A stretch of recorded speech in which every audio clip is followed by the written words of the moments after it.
I'm Kaira.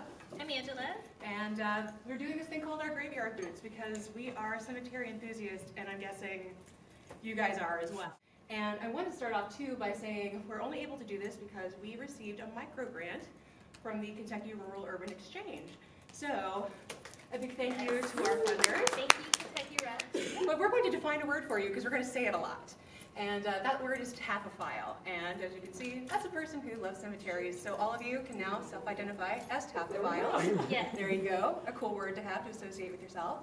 And we included that too because Angela and I met because of a presentation on that. Angela K? Yeah, 31 cemeteries in 31 days. Had a really nice ring to it. And I was excited for it for months. Went, and the first thing that she said is, oh, well, I'm a taphophile, and this is what a taphophile is. And I was like, that's what I am. And I instantly felt like that was a word that I never knew, and it's really nice to have. And it's something that defines, that passion that you have inside for visiting cemeteries and gravestones and funerals. So having language to empower that kind of concept is nice too, because then you can find your other people too. So a lot of what we'll talk about as well is like not just cemetery preservation, is like preserving history and how important it is to like amplify the voices of those spaces because a lot of them are at risk. But also you can find your people, and it's community building too, which is really important. So it's good to talk to each other while we're all still alive and not just visit the dead ones too. So yes. We are going to talk about these buckets. Does everyone have a bucket? And that would like a bucket, because they're right over there. We've got buckets. So, yes. And we're going to talk about what to do with your bucket responsibly too. But we're really excited to do this because I used to work at the Kenton County Public Library, the Cincinnati Public Library, and working in their local history and genealogy department is where we started doing cemetery tours, and oh boy, those were my favorite things to do every year that we did that. So naturally, when I went from Covington to Cincinnati, right across the river, I started doing cemetery tours there too. And when I moved here to be a librarian again, more cemetery tours. So sometimes you find some really incredible stories just by digging, using some resources for the library. People who have very maybe tragic ends, and that's why I find more about them in the newspapers, or just had a very nice little example of the slice of life of what people in the city were like, because regular people deserve to be celebrated and like their stories shared too. Top right, I presented about iconography at the How To Festival. Any chance I get to talk about what different headstone carvings are and I can be on stage, I'm going to take it. So yeah, here we are, Angela, Kaira. Do you want to talk about the day that this was? This was last March. It was for us to celebrate Wilson Pickett's birthday. He is buried at Evergreen Cemetery, which is off the Preston Highway. Once we found out about that, we wanted to visit him. He is buried in the back in one of the mausoleums, but if you want to go visit Wilson Pickett, the door's locked. We had a funny moment where when we went for the grave, I used my boombox, usually with just batteries, and I held it up. If everyone's ever seen the movie Say Anything, I held it up over my head playing Wilson Pickett's music, and it was really fun to just recreate that moment from a movie I remembered in childhood. I thought he would appreciate that. Since then, I've done these different grave raves. Some of them you see repeat names because I like visiting some of the same people more than once. You start to feel like you have a relationship with them. So what a grave rave is, I know it sounds like it's a big dance party, but if you think about it, it's really quiet in the cemetery. You can listen to music in a low volume, but be close to that grave, and it may feel like a grave to whoever might be residing there. So I like to bring roses to give as an offering to who I'm visiting.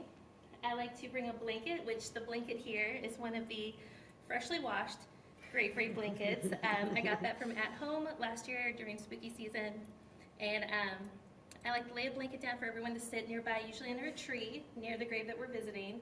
And then I like to bring music. So if it's an artist I'm visiting, I listen to their music. If it's someone that I knew that they loved a certain type of music, I'll bring their music as well, listen to it on the boombox.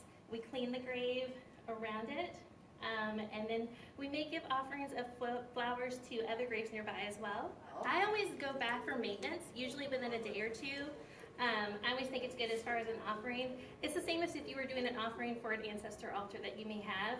If you left a plate of food for someone that you love that's been departed, you would leave that plate of food for them, but you wouldn't want to leave it out too long because it's going to start to rot, and then it would just get it wouldn't be very respectful. So I go back in a day or two and I clean everything up.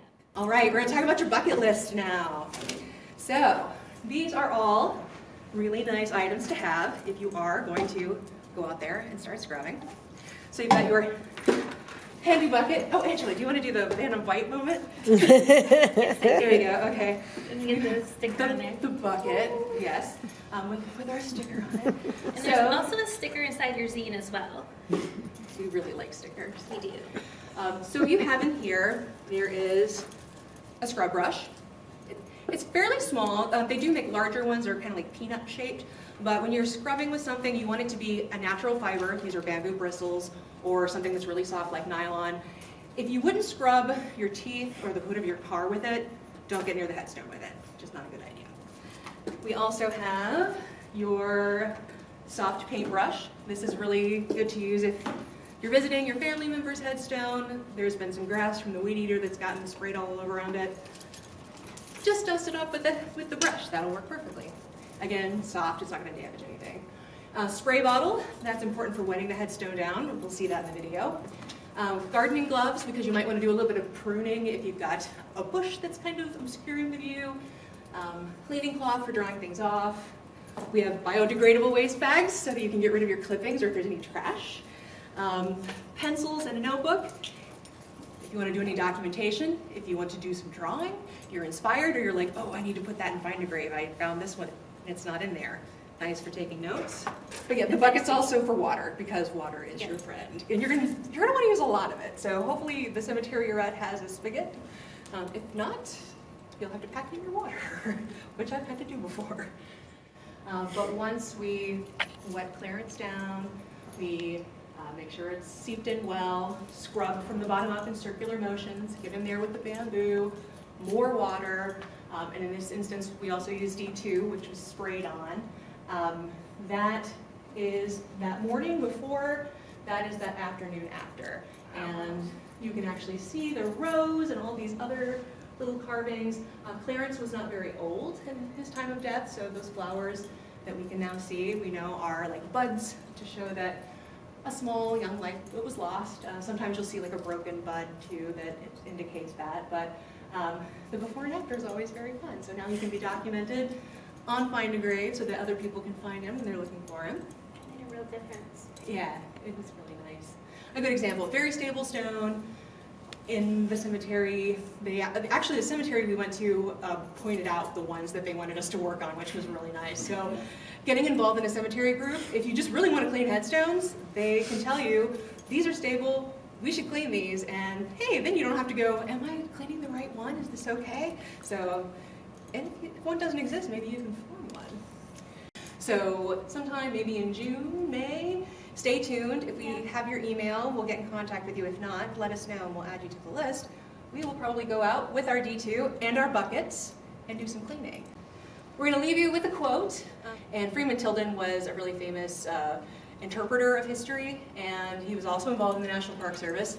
But through interpretation, understanding, through understanding, appreciation, and through appreciation, protection. So again, these are all just little ways that we can come to these spaces with the things that we care about or that we hope others will too, to share them, preserve them, and ultimately protect them as well.